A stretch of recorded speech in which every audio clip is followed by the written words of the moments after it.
Hello and welcome to our Chapter 8 video lessons. This one is dealing with the p-value approach. Again, our standard deviation is known. Now let's look at a specific example.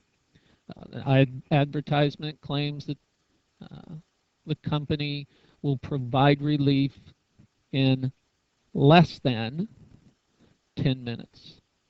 So as we're looking at our null hypothesis and our hypothesis statement,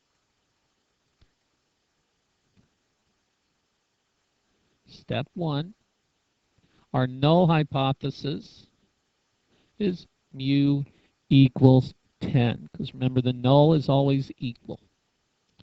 The alternative, that's the less than look. Mu is less than 10. So this is a one tail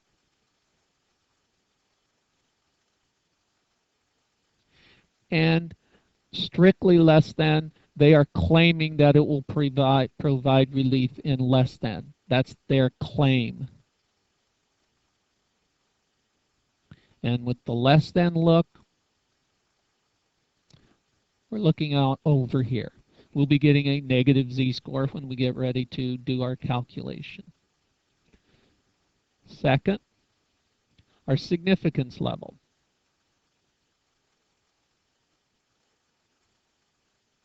That's given to us as alpha equals 0.05. Third, our test stat. That's our z equals x bar minus mu over sigma over square root of n, just like it is for our critical value approach. And for this particular one, 9.25 was our sample average, x bar. The mean they are claiming is that 10. Our standard deviation is known to be 2 minutes. And n for our square root is 35 randomly selected individuals.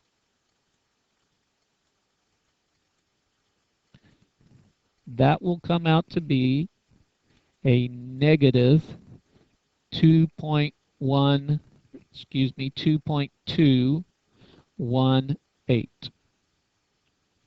We are dealing with probability in the z table, so we have to use 2 decimal places, so a negative 2.22 is what we have to use.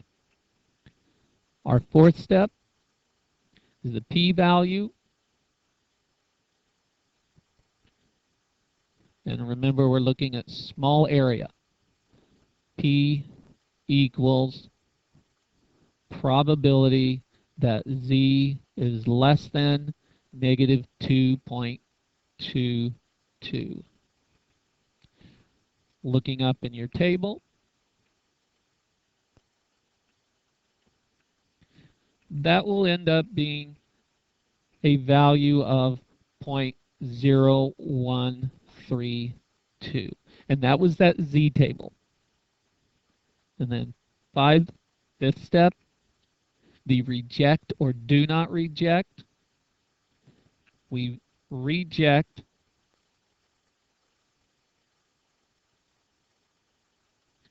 h sub 0. And that's because our p-value is less than alpha. 0.0132 is less than 0.05. So now step 6, our summary.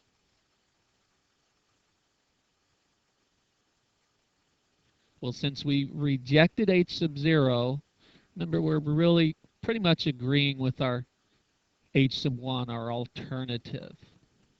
So we would write that statement as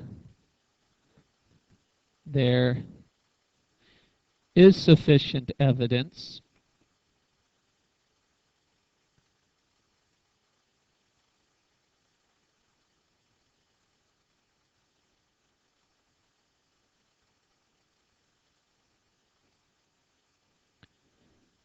to indicate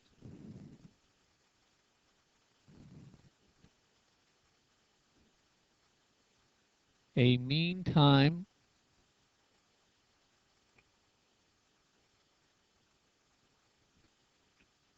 less than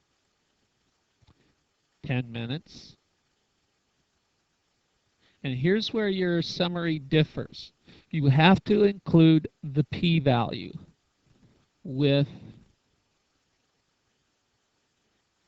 a p-value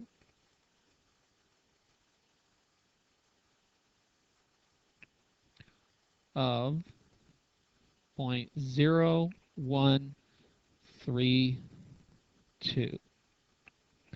The reason for including the p-value is because somebody can later come around and say, hey, I think I need 2%. Well, the 2% will already be taken care of with that p-value. I won't have to go find another critical value like I would with a critical value approach.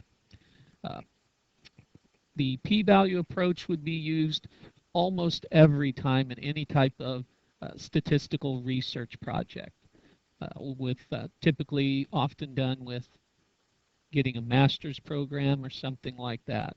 So p-value, I'm going to write that as being